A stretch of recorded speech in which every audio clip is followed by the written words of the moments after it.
ससुराल में फ्रिज।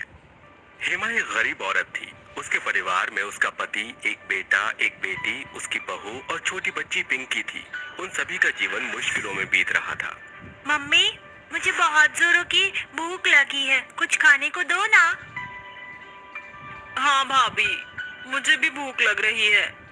ओह अच्छा, तो सभी हाथ मुंह धो लीजिए, इतने में खाना निकाल देती हूँ। तभी दिया की सास बोल पड़ी। बहू, आज तो घर में चूल्हा भी नहीं जला है। हाँ जानती हूँ मम्मी जी, आज मैंने कुछ भी इसीलिए नहीं बनाया क्योंकि कल के ना बहुत सारे चावल बच रहे हैं, तो आज वही खा लेंगे। अच्छा। पूरा परिवार हाथ धोकर खाने का इंतजार कर रहा था। जैसे ही दिया ने चावल प्लेट में निकाले। अरे नहीं, क्या हुआ बहू? माँ जी, ये चावल तो खराब हो गए हैं, अब ये खाने लायक नहीं है। आह, इनमें से तो बहुत गंदी बदबू आ रही है। बहू, तू इन्हें बाहर डाला, चिड़िया सब चुग जाएंगी। दिया बाहर गई और सारे चावलों को पंछियों के लिए रखाई। लेकिन सवाल ये था कि अब वो गरीब परिवार वाले क्या खाते। हे भगवान, इस गरीबी से तू ही हमारा पीछा छुड़ा सकता है, हमारी मदद कर। इस गरीबी और गर्मी ने मिलकर हमारी जान ले ली है। माँ जी, अब क्या करें? अरे करना क्या है, दिखता नहीं है कि तुम्हारी बच्ची किस तरह भूख की वजह से बेचैन हो रही है। राहुल, जल्दी से उठ और आज होटल से कुछ खाने को ले आ। बेचारा राहुल तपती हुई गर्मी में अपने परिवार का पेट भरने के लिए किसी होटल की तलाश करने लगा।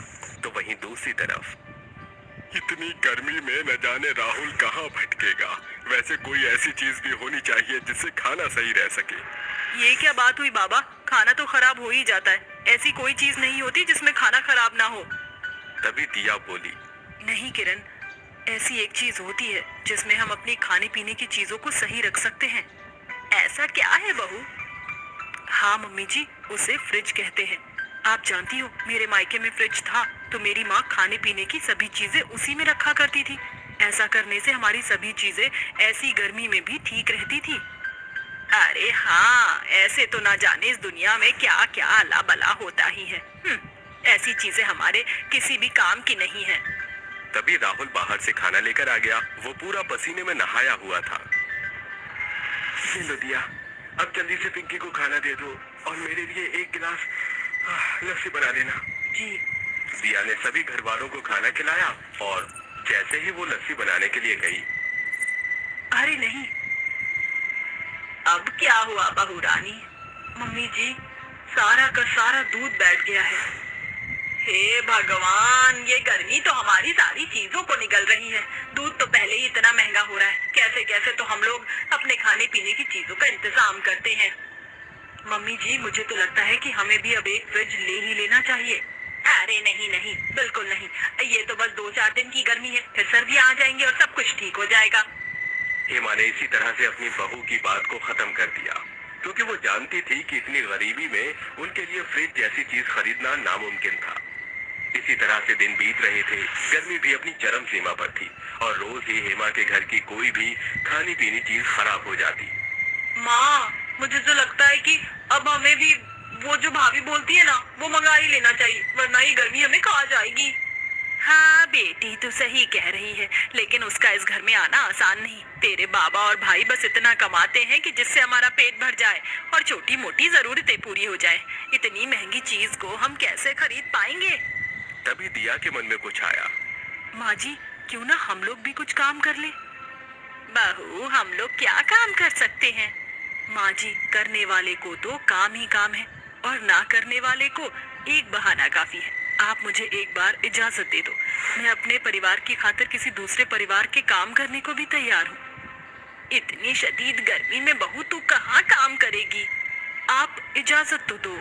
ठीक है, तू अगर काम करना चाहती ही है तो मैं तुझे नहीं रोकूंगी। फिर क्या था, दिया अगले ही दिन चिलचिलाती हुई धूप में काम की तलाश में निकल गई और कुछ देर ढूंढने पर उसे एक घर में काम वाली बाई की तरह रख लिया गया। भगवान का शुक्र है, कम से कम मुझे कोई काम तो मिला। अब बस मुझे मेहनत करनी है। दिया ने पूरी मेहनत से अपना काम किया और शाम को वो सभी काम खत्म करके घर आ गई। घर में राहुल उसका इंतजार कर रहा था। मैं घर आ गई। क्या हुआ राहुल जी, आप मुझे ऐसे क्यों घूर रहे हो? तुम्हें किसने बोला था काम पर जाने को? हाँ, अरे मैं और बाबा आपके लिए ही तो कमा रहे हैं, तो फिर तुम्हें काम करने की क्या जरूरत है दिया? राहुल जी, मेहनत करने में क्या बुराई है? इस घर का पेट सिर्फ आपके और ससुर जी की वजह से ही पल रहा है, लेकिन सभी जरूरतों की पूर्ति तो आप लोग नहीं कर पाओगे ना। वैसे भी किरण भी अब बड़ी हो रही है, कुछ दिनों बाद उसकी शादी की चिंता भी हमारे ही सिर होगी। तब आप क्या करोगे? मुसीबत के वक्त किसी के आगे हाथ ना फैलाना पड़े, बस इसीलिए मैंने काम करने का फैसला किया है। अपनी बीवी की बात सुनकर राहुल एकदम चुप हो गया, लेकिन तभी किरण बोल पड़ी। भाभी, आप हमारे बारे में कितना सोचती हो? मुझे तो लगा कि आप काम पर सिर्फ एक फ्रिज की जरूरत को पूरा करने के लिए जा रही हो, लेकिन आप तो जो भी हो, मैंने फैसला किया है कि अब से मैं भी आपके साथ काम पर जाऊंगी और अपने हालातों को बदलने में सहारा लगाऊंगी।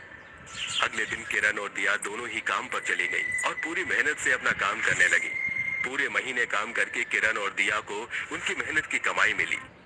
अब खुशबू को अपनी पसंद के हिसाब से एडजस्ट करें, नई Aamby pure mood therapy collection के साथ। देखा किरण, अपनी कमाई को हाथ में पकड़ते हुए एक नया सा जज्बा आ जाता है।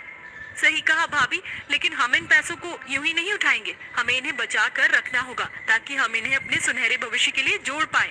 दोनों नंद भाभी ने ऐसा ही किया। कुछ पैसे उन्होंने इस्तेमाल किए और बाकी पैसों को गुल्लक में डाल दिया। इसी तरह थोड़े ही दिनों में उनके पास काफी पैसे जुड़ गए। अब एक फ्रिज के लायक पैसे हो चुके हैं। राहुल जी, आप सबसे पहले घर में एक फ्रिज लेकर आइए। हाँ बिल्कुल बिल्कुल। राहुल और दिया दोनों शोरूम से जाकर नया फ्रिज ले आए, जिसे देख घर में सभी बहुत ज्यादा खुश हुए। वाह, क्या रंग, क्या डिजाइन! इससे तो मेरे घर में चार चांद लग गए। मेरी बहू और बेटी तो लाजवाब हैं। अरे इतने सालों में मैं जिस चीज का आराम अपने बच्चों को नहीं दिखा पाया, वो आज तुमने कर दिखाया मेरी बच्चियों। जुग जुग जियो, जुग जुग जियो। बाबा, ये सब बस भाभी की वजह से हो पाया है, वरना अगर ये काम करने की ना सोचती तो हमें कभी भी इस चीज का नाम भी पता नहीं चलता। अब बस आप लोग मेरी इतनी भी तारीफ मत कीजिए। अरे तुम तो हो ही काबिले तारीफ। सभी घर में बहुत ज्यादा खुश थे। नई फ्रिज का घर में आना एक गरीब परिवार के लिए किसी BMW कार से कम नहीं था। दिया ने अपनी सूझबूझ से फ्रिज का इस्तेमाल दही और मक्खन बनाकर बेचने में किया, जिसकी वजह से कुछ ही दिनों में उनके घर की पैसे की किल्लत भी खत्म हो गई।